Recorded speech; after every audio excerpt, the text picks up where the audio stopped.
రాసిన గ్రంథము 128వ అధ్యాయము 5వ వాక్యాన్ని ఒకసారి మనము చదువుకుందాం. సియోనుల నుండి యెహోవా నిన్ను ఆశీర్వదించును గాక. నీ జీవిత కాలమంతయు యెరూషలేము క్షేమము కట్టుట చూసేదు. ఈ భాగాన్ని గమనిస్తే ఇక్కడ యెహోవా నిన్ను ఆశీర్వదించును గాక. కొన్నిసార్లు కొంతమంది మనల్ని నువ్వు ఆశీర్వాదకరంగా ఉండాలి, దీవెనకరంగా ఉండాలి, నువ్వు బాగుండాలి అని అంటారు. కానీ లోపల ఎక్కడో తెలియని ఒక ఈర్ష్య, కుళ్ళుతనం, ద్వేషం, అసూయ. పైకి బాగానే మాట్లాడతారు. మేడి పండును చూడు, దాన్ని పట్టవిప్పు చూడాలి. మేడి పండు పట్ట విప్పినప్పుడు అన్ని పురుగులే. చాలామంది మనం మంచి కోరుకున్నట్లుగానే కనిపిస్తారు, మనకేదో వాళ్ళు మేలు చేస్తున్నట్లు కనిపిస్తారు. కానీ వాళ్ళ అంతరంగంలో కొన్ని పురుగులు ఉంటాయి. వాళ్ళ అంతరంగంలో కొన్ని ఈర్ష్య స్వభావాలు ఉంటాయి. మనం ఏమనుకుంటామంటే మంచోళ్ళు బాగా పాపం అంటే బాగా ప్రేమగా పలకరిస్తున్నారు, మన కష్ట సుఖాల్లో వాడు నిలబడుతున్నారు అనుకుంటున్నాం. మనం ఎప్పుడు కాలు జారి గుంట్లో పడతామో అప్పుడు ఇంకా నెట్టి పడేస్తుంది మనుషులు. కానీ ఇక్కడ దేవుడు మాట్లాడుతున్నాడు, ఇది మొదలుకొని యెహోవా నిన్ను ఆశీర్వదించు.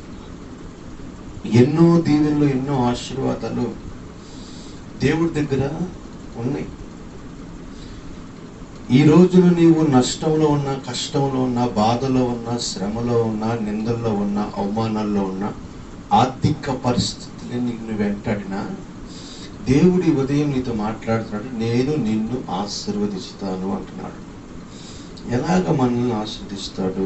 ఏ రీతిగా దేవుడు మనల్ని ఆశీర్వదిస్తాడు అంటే, యెహోవా యందు భయభక్తులు కలిగి ఆయన త్రోవను నడుచుకున్న వారు ధన్యులు.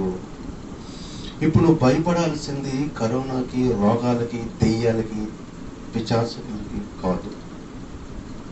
నువ్వు భయపడాల్సింది దేనికి అంటే దేవుడికి భయపడు. ఆయన యందు భయభక్తులు కలిగిన వారిని, ఆయన త్రోవలో నడుచు వారిని ఆయన దీవిస్తాడు. నీవు ఎవరిని చూసి భయపడుతున్నావో, మనుషుల దగ్గర ఎంత వినయం చూపించినా నీ భక్తి వ్యర్థమేటంట. దేవుని దగ్గర నీ భక్తి చూపించు. దేవుడు నీ భక్తిని చూడాలి. మనం ఆరాధిస్తున్న దేవుడు ఘనమైన దేవుడు, గొప్ప దేవుడు చెబుతున్నాడు. ఆయన యందు భయభక్తులు కలిగి ఉంటాడు. నువ్వు దేవుని కనుక భయపడితే, దేవునికి భయపడతామంటే ప్రార్థన టయానికి ప్రార్థనకు రావాలి, ప్రార్థన చేసుకోవాలి, దేవునికి ఏం చెప్పాడో ఆ పని చేయాలి. నేను ఒక తెలియని ఒక భక్తి జీవితం రావాలి. మనుషుల దగ్గర ఎంత వినయ విధేయతలతో ఉన్నావు, దేవుని దగ్గర అంతకన్నా ఎక్కువగానే ఉండాలి. అప్పుడు నువ్వు ఆశీర్వదించబడతావు, దీవించబడతావు. ఒకవేళ నువ్వు నష్టంలో ఉండొచ్చు, కష్టంలో ఉండొచ్చు, వాటి నుంచి విడిపిస్తాడు దేవుడు. నీతో మాట్లాడుతున్నవాడు సర్వశక్తి కలిగిన దేవుడు. ఆయన యందు భయభక్తులు కలిగి ఉండి ఖచ్చితంగా నువ్వు ఆయనతో మాట్లాడితే, నిన్ను చూసినప్పుడు ఆయన బలా నమ్మకమైన దాసుడా, ఒకడికి 2 తలాంతులు, 5 తలాంతులు, 1 తలాంతు ఇచ్చినవాడు. అందరూ భయభక్తులతో చేశారు, భయభక్తులతో ఉన్నారు. వస్తాడు దేవుడు, మళ్ళీ నన్ను లెక్క అడుగుతాడు. కానీ 1 తలాంతు తీసుకున్నవాడు మాత్రం నిర్లక్ష్యంగా ఉన్నాడు. వాడికి భయం లేదు, భక్తి లేదు. కొన్నిసార్లు తల్లిదండ్రుల మీద భక్తి ఉండదు, భయం ఉండదు. తల్లిదండ్రులు కూడా వ్యతిరేకంగా మాట్లాడేవాడు, తల్లిదండ్రుల మీద కూడా వెళ్ళేవాడు. నేర్పించిన గురువులకి ఎన్నుపోటు పొడిచేవాడు చాలామంది ఉన్నారు. నీ తల్లిని తండ్రిని నువ్వు సన్మానిస్తే భూమి మీద దీర్ఘాయుష్యవంతులుగా ఉంటావని వాక్యం తెలియజేస్తావు. నీ తల్లిదండ్రి భూమి మీద, ఒకవేళ నీ తల్లిదండ్రులు, నేను కన్నా తల్లిదండ్రులు ఉన్నారు, వారి విషయం ఒకటైతే, పరలోకంలో దేవుడు నిన్ను తయారు చేసుకున్నవాడు, ఆయనకి నువ్వు భయపడు. నువ్వు ఖచ్చితంగా నువ్వు దీవించబడతావు. మనుషులు నీకు చెప్పొచ్చు, నువ్వు ఏమి, నీ పరిస్థితి ఇంతే, నీ జీవితం ఇంతే, నీ కుటుంబ పరిస్థితి ఇంతే, నీ రోగం ఇంతే, నీ అప్పులు ఇంతే, నీ సమస్యలు ఇంతే అనొచ్చు. కానీ ఆకాశమందున దేవుడు నిన్ను ఆశీర్వదిస్తాడంట. నువ్వు ఆయన యందు భయభక్తులు కలిగి ఉంటే నిశ్చయంగా దేవుడు నిన్ను దీవిస్తాడు. రెండోది ఏంటంటే ఆయన త్రోవలో నడుచువారు. కొంతమంది కొన్ని స్థలాలు తీసుకొని పోతారు, అక్కడికి వెళ్ళి మనల్ని ఇరికిస్తారు. కొంతమంది కొన్ని స్థలాలు తీసుకెళ్తారు, అక్కడికి వెళ్ళి మనకి నష్టాన్ని చేస్తా ఉంటారు. ఎందుకు నేను వెళ్ళాను రా బాబు వాళ్ళంటే, అనవసరంగా వాళ్ళతో పాటు వెళ్ళి ఇంత నష్టం తెచ్చుకున్నానే.